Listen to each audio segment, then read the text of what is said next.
Now, in a moment, I am going to show you the gentle pressure that we use.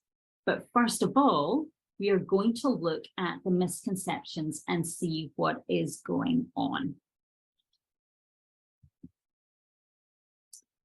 I believe that we need to rethink the way that we treat scars. I understand that not everyone treats scars gently in a way that aligns with our do not harm ethos, in a way that's safe, that softens scars, that creates space, that reduces trauma, that normalizes the sensation and reduces pain. There's a lot of misconceptions around the treatment of scars. Just like this image. I just love it. I think it really illustrates, for me, what a misconception is. So when you gain more education, the previous beliefs that you had just don't make sense anymore. Just like this salami banana. Gentle scar therapy is not breaking down, releasing, or getting rid of scar tissue.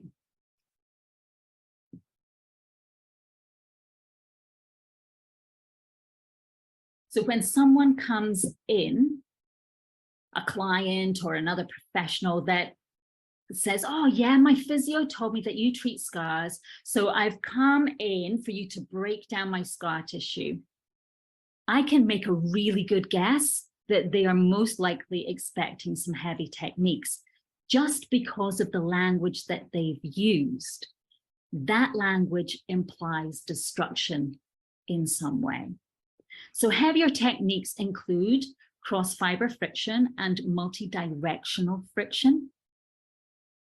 Research has shown that heavy techniques actually create more scar tissue. They excite the inflammatory response, which can trigger the healing process, which we talked about yesterday. So when a client receives those heavy techniques, simply put, they are painful, it hurts, and it can actually re-traumatize people. So for me, they are completely outdated. Heavy techniques and the language used in describing them comes from a perspective of destruction, of destroying scar tissue. We are in a different time. People need and want nurturing. There's a need for listening touch from professional practitioners who deliver transformative techniques that are gentle and effective. The gentle techniques that soften and create space, reduce trauma, normalize sensations, reduce pain and adhesions safely. The other misconception that often pops up is that you can't change older scars. I heard this line just the other day. You can try, but they're tough and you really have to get into them.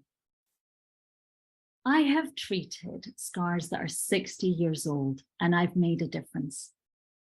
And I did that in a gentle way.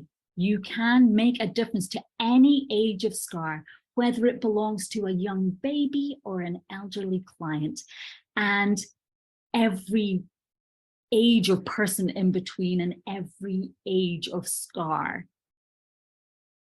It's absolutely stunning. We touched on this in presentation 1 a little bit.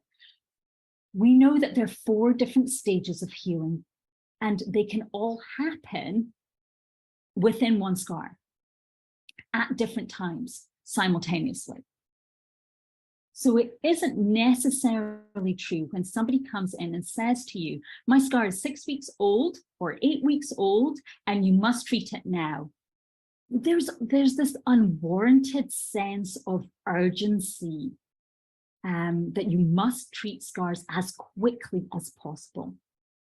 And yes, please have a look at it and see if it's appropriate to be treating that person, because After all, you are the person in the room with the education around the scars.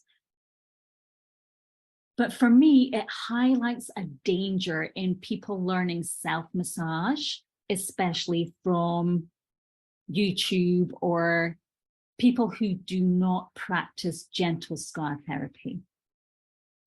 And if there's one truth that I know about scars, it's that there's no rush. The scar isn't going anywhere.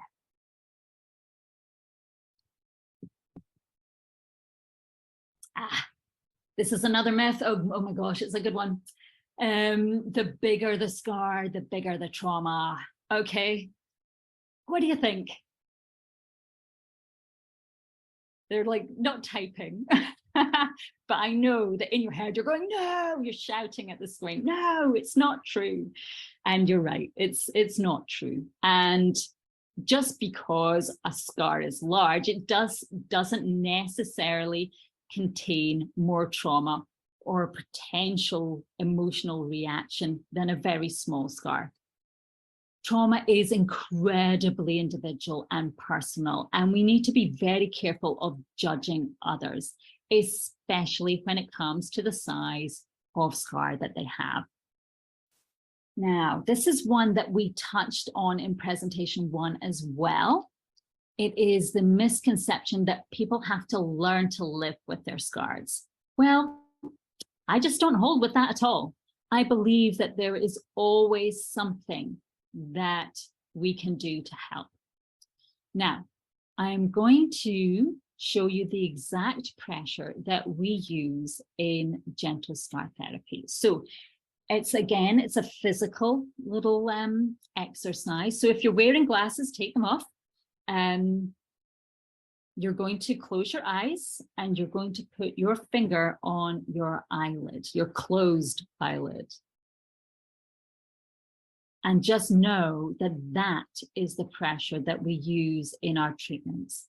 It is incredibly light, lymphatic light, if you like. And you can just know that you can use these techniques to align with your deeper values of doing no harm to people, not hurting them as you're treating them. And they are incredibly effective.